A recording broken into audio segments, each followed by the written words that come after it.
À Praxedo, ils ajoutent par jour une intervention par technicien. Donc on parle de 15 à 20% de gain de productivité dans leur cas.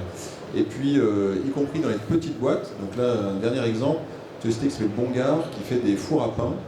Et donc chez un de leurs sous-traitants de maintenance, on a 25 techniciens équipés, et eux nous ont confirmé qu'ils réalisaient plus de 30% de gains de productivité grâce à une solution de field service management comme Praxedo.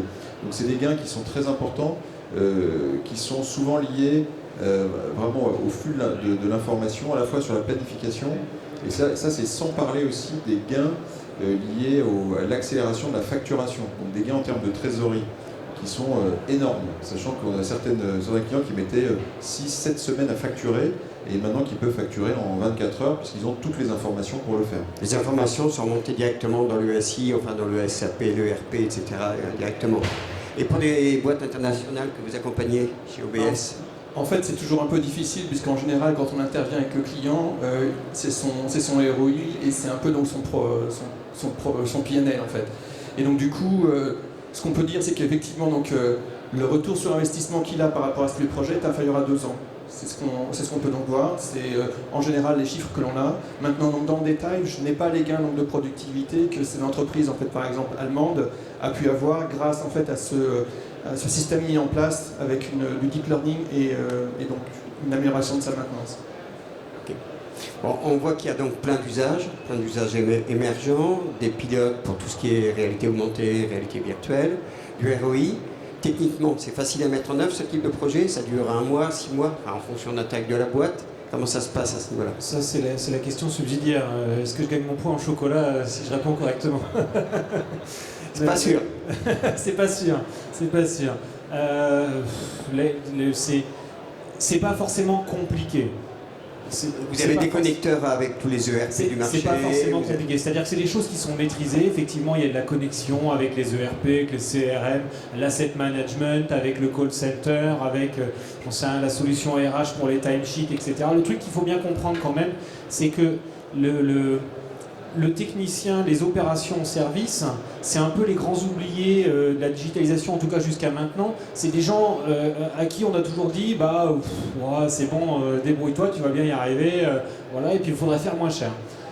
Sauf que pendant ce temps-là, il y a des outils qui permettaient de le faire un petit peu sur tous les domaines. Et la raison pour laquelle ces systèmes ont pris finalement, je trouve, moi, du retard à être déployés, c'est quand même parce qu'ils ont effectivement énormément de connexions avec tout. Et on est maintenant dans la situation où on a ces plateformes et ces outils qui sont capables de se connecter un petit peu à l'ensemble des autres systèmes d'information et donc vont permettre aux techniciens de bénéficier de cette connectivité. Mais le point à retenir pour réussir ça, pour moi, c'est assez simple. Il faut vraiment savoir où est-ce qu'on veut aller. C'est-à-dire que ça doit s'inscrire forcément dans un projet d'entreprise avec des drivers haut niveau tels que c'est la croissance ou la satisfaction client ou la réduction de coûts ou l'amélioration de la logistique, etc., etc. Définir quels sont les grands enjeux, les grands objectifs. Et de là, on va driver, on va regarder quelle est la solution qui va répondre à ça. Mais il faut éviter de le faire, il ne faut pas le faire à l'envers. Il ne faut pas essayer de chercher une solution pour chercher une solution. Et il faut vraiment que ça s'inscrive dans un projet et ensuite intégrer correctement et les techniciens d'un côté et les directions générales de l'autre côté. C'est des projets de transformation. On a encore trop souvent quand même des sociétés qui ont tendance à dire « Oh ben voilà, il y a le responsable de projet là qui va s'en occuper. » Et voilà. Après, pour revenir à votre question, est-ce que c'est compliqué? Pas tant que ça. On a tous les savoir-faire pour le faire. Les points d'intégration, il n'y a pas 50 000 ERP sur le marché dans les grandes entreprises. Il n'y a pas 50 000 CRM. C'est des choses qui sont maîtrisées et qui sont connues. Complément, Guillaume, Emmanuel. Oui, je suis assez d'accord avec ce que vous voulez dire. En fait, techniquement, ce ne sont pas des projets qui sont compliqués en tant que tels. Aujourd'hui, on a assez souvent des connecteurs avec les ERP classiques du marché. Pour moi, il y a 2 paramètres à prendre en compte. Premièrement, c'est la taille du site pilote. On a toujours déployé un site pilote. Il faut qu'il soit bien choisi. Si on prend une filiale ou une succursale éventuellement d'une région où on a très peu de techniciens et on sait que ça ne va pas être représentatif, le projet va être plus long. Si on choisit au contraire un site pilote qui est intéressant en termes de volumétrie, en termes d'activité, là on va avoir quelque chose d'intéressant en termes de déploiement futur. par la suite. Le deuxième point que je voulais aborder avec vous, il vient de m'échapper. Je suis désolé. Allez.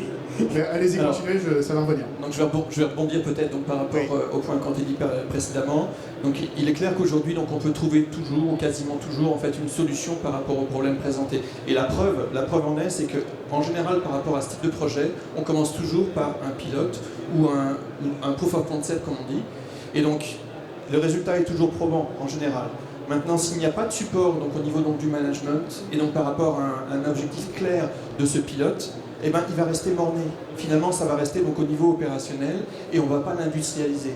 Et donc nous, au niveau d'Orange, évidemment, donc, on accompagne en fait, ce type de décision et donc on va donc aider le management par rapport à des prises de décision. Donc on a effectivement des consultants qui peuvent aider à la réflexion stratégique de ces clients, en particulier les clients internationaux et donc les grosses entreprises, mais également les clients français, pour pouvoir donc avoir cette vision claire sur quels critères, quels KPI avoir en objectif et pour le réaliser, le prouver donc avec un concept et puis après donc le mettre en industrialisation. Et franchement, enfin, si c'est pris dans le bon sens, on le met en œuvre dans les temps de projet classiques, y compris l'intégration avec les différents systèmes. Un passage à l'échelle qui fonctionne. Alors, si on définit clairement les objectifs et le périmètre du projet. Hein, le passage à l'échelle. Tout à fait, le passage à l'échelle, après le projet. Je dirais qu'en tout cas, notre modèle cloud ou SaaS rend accessible la technologie. Nous, c'est notre métier de démocratiser la technologie et de la rendre disponible au plus grand nombre. C'est le cas, c'est-à-dire qu'on a à la fois des très gros clients qui utilisent Praxedo et puis des dizaines, voire des centaines de petites entreprises. Et pour déployer une solution telle que la nôtre, il faut quelques heures de paramétrage. Et ce paramétrage il peut être fait soit par nous, mais il peut être fait par le client lui-même aussi. C'est-à-dire qu'il a la main pour paramétrer ses cas métiers directement sur la plateforme. Et s'il a un ERP avec lequel on est interfacé, il peut bénéficier aussi de connecteurs sur étagère. Si bien que l'accès au logiciel est simplifié et permet de faire des POC, effectivement. Et nous, notamment, on a une promesse de compte gratuit 30 jours. Vous allez sur la plateforme, le site web Praxedo, vous rentrez vos coordonnées et vous allez pouvoir tester gratuitement, sans aucune intervention de notre part, le produit. On va vous aider via un didacticiel à paramétrer vos formulaires, à paramétrer vos cas métiers et potentiellement à s'y mettre.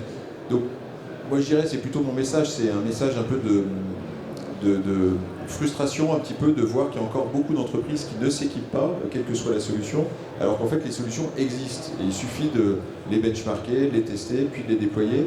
Donc la contrainte, je dirais qu'elle est plus dans la gestion du changement côté client que dans la technologie en tant que telle qui est disponible aujourd'hui.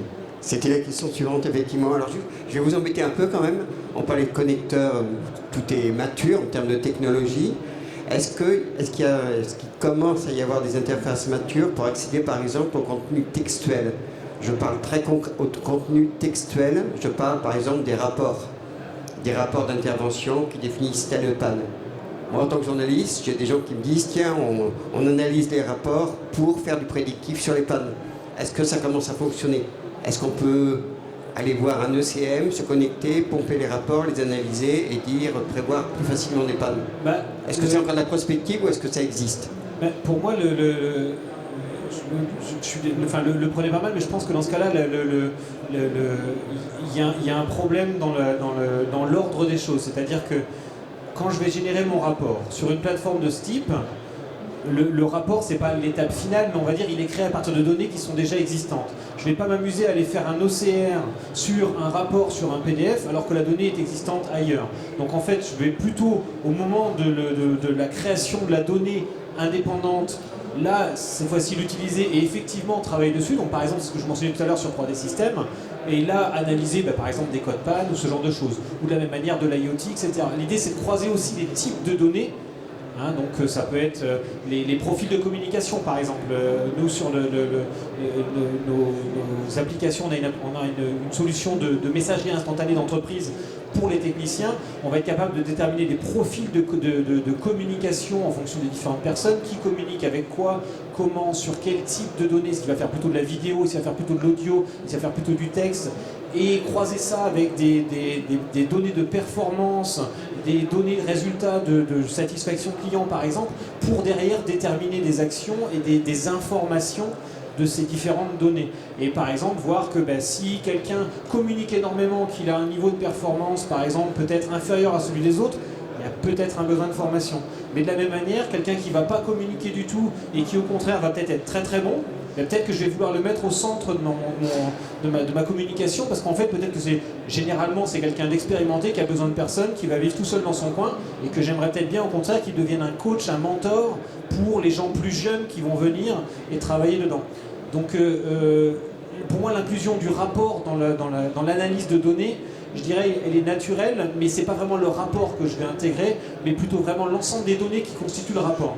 Vous avez raison, enfin, on parlait aussi, c'était General Electric en l'occurrence, les gens que j'avais interrogés, ils parlaient aussi d'historique. Hein. C'est pour ça aussi des rapports, ils n'avaient pas trop d'IoT et ils se servaient des rapports pour analyser et faire mieux, essayer d'identifier plus facilement. Oui, tout à fait.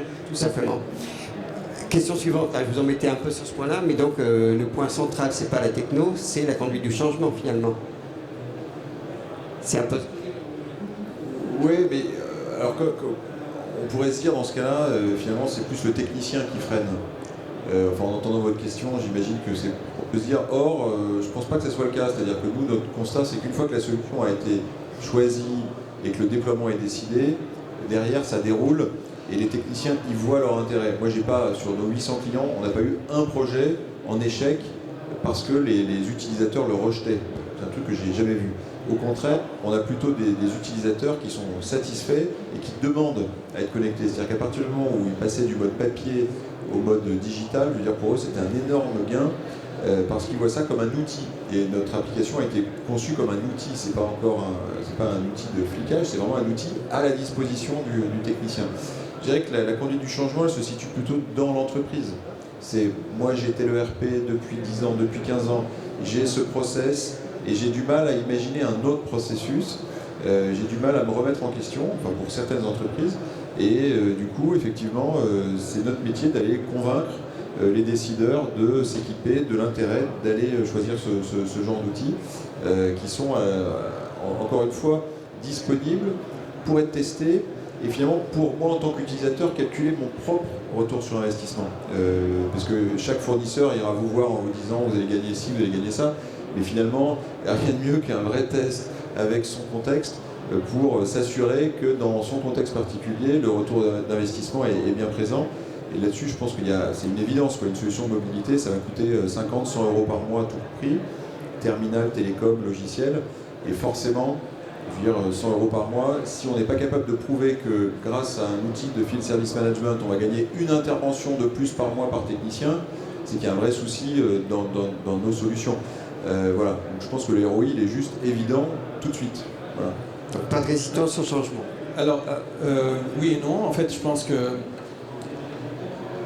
on a effectivement donc des exemples où la transformation en fait n'avait pas été suffisamment bien envisagée dès le départ, où malgré un proof of concept qui finalement a été très, très performant, montrant justement le retour sur investissement, montrant également le gain potentiel par rapport à des risques que l'entreprise pouvait avoir dans la livraison en fait donc du produit en question.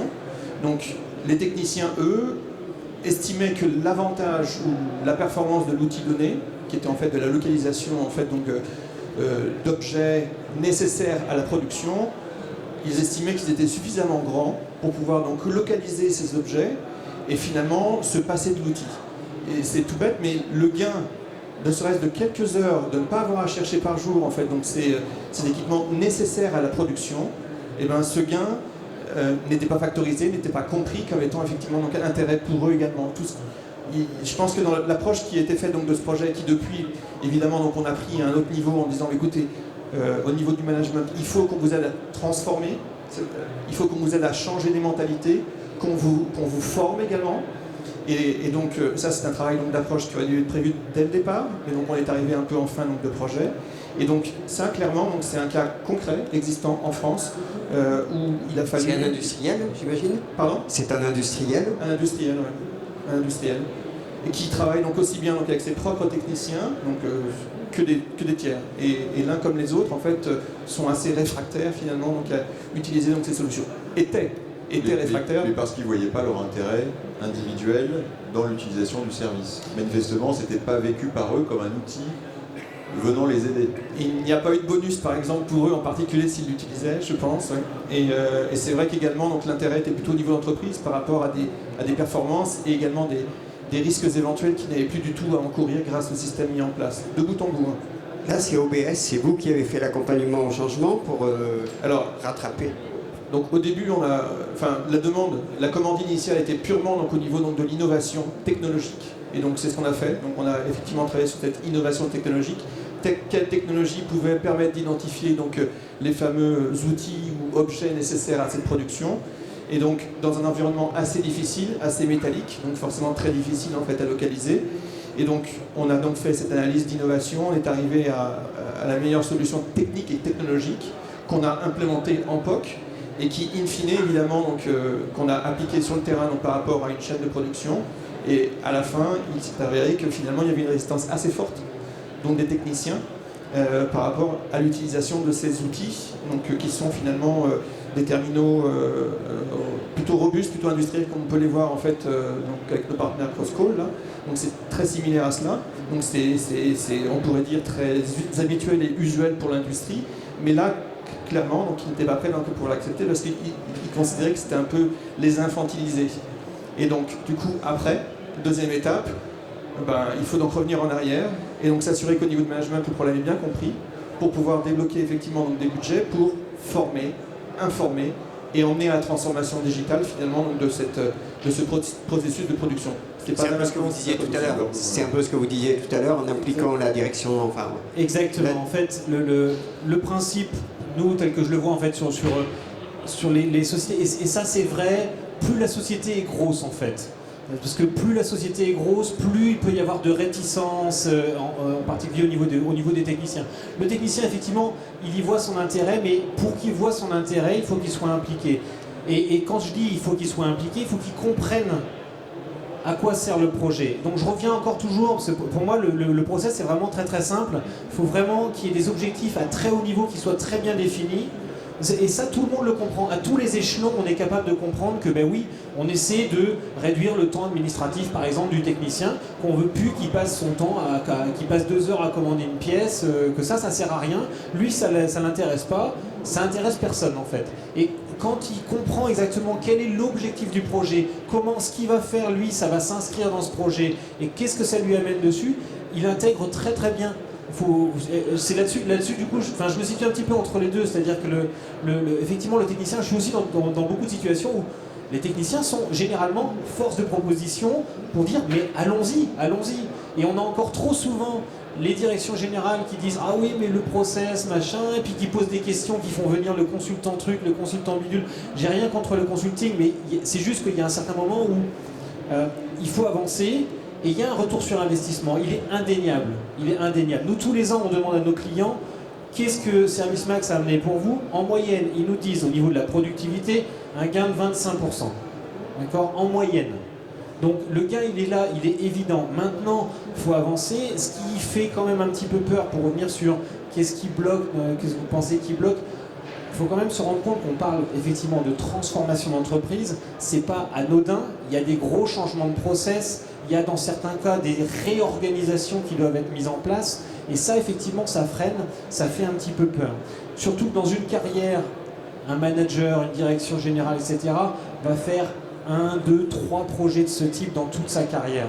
C'est vrai que nous, là, collectivement, on va tous gérer des dizaines de projets par an de ce type-là. Et c'est vrai que du coup, on a une expérience, on sait accompagner ces sociétés. Est-ce qu'on peut, Guillaume, même son de cloche ou... Oui. En fait, la conduite du changement, c'était d'ailleurs le deuxième point de ma réponse un peu plus tôt, qui m'est revenu entre-temps.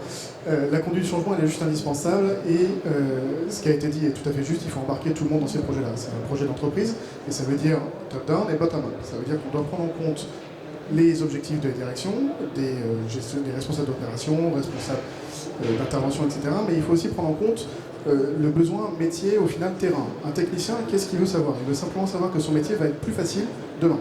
Si on passe d'un processus qui est accompagné par du papier, il a 4 feuilles à remplir pour faire son rapport, les déposer à la secrétaire, saisir ses commandes, c'est pénible. Franchement, c'est la perte de temps. Si on lui dit, bah voilà, demain, avec une tablette, vous faites tout ça, il n'a aucune raison de s'opposer à ce changement-là. Il faut simplement les accompagner, expliquer ces choses de manière éducative ou plus directive si nécessaire, mais il faut expliquer, et une fois qu'on explique tout ça, que tout le monde a compris en fait pourquoi on faisait ces changements, il y a presque plus de sujet derrière. Et juste peut-être pour ajouter deux petits conseils, on voit nous, c'est déjà, il ne faut pas hésiter à investir sur les techniciens, et notamment sur le matériel, à leur faire confiance et leur acheter quelque chose de sexy. Je veux dire, un technicien, lui donner un beau terminal, pas le truc dernier prix ou le truc énorme qui pèse 3 kilos, quelque chose comme le vôtre, quoi. Le même terminal que le vôtre et avec les mêmes outils que vous, c'est-à-dire le terminal en mode kiosque où vous allez interdire tous les usages perso, interdire Waze, interdire machin, interdire trucs, pour que ce soit que l'usage de votre application. Ça, nous on considère que c'est complètement has-been.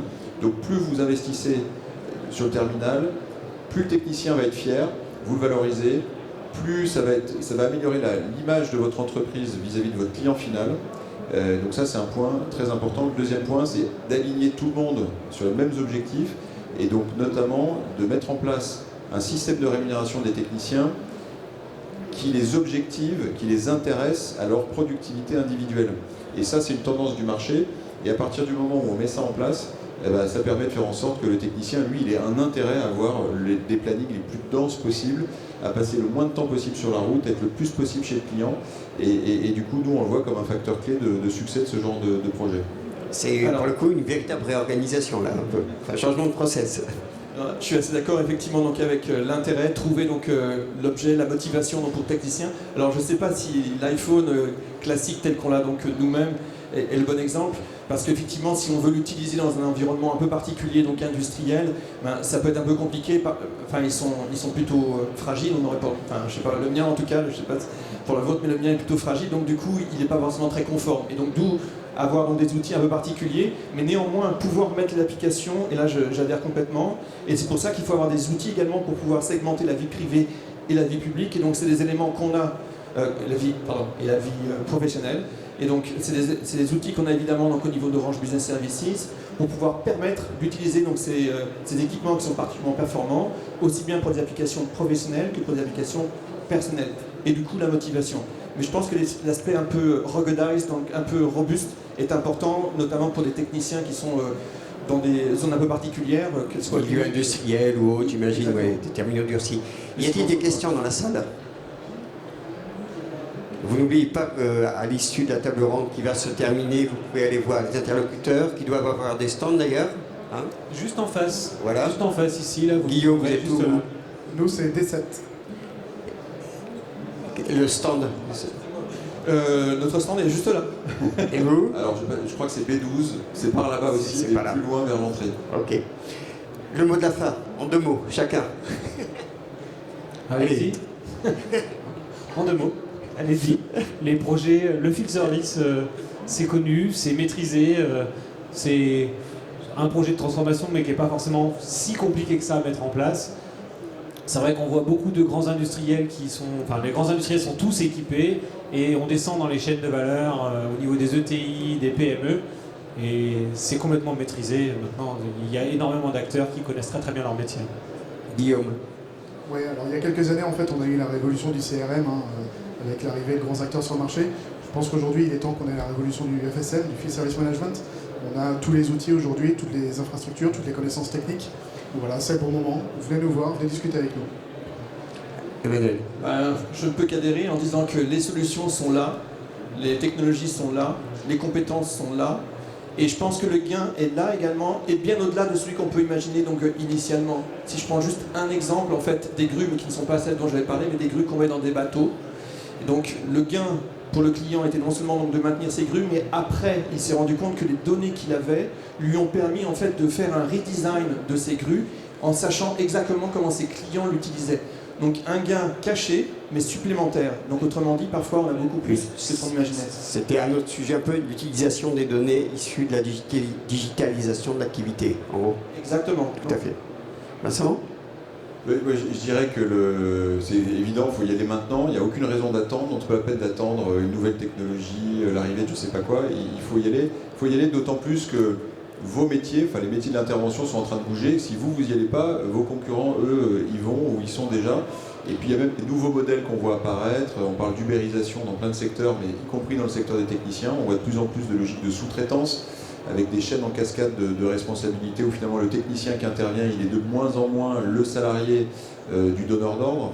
Et voilà, et donc c'est typiquement ce genre de nouveau modèle où la mise en place aussi de contrats avec des SLA qui nécessitent des outils pour calculer les SLA. Et donc ça devient des standards maintenant du marché. Donc de toute façon, quelque part, je crois que les entreprises n'ont plus vraiment le choix d'y aller. Merci beaucoup. Il nous reste juste à vous remercier.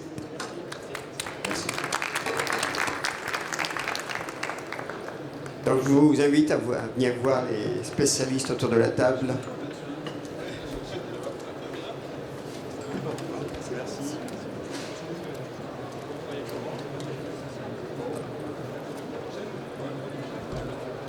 Merci.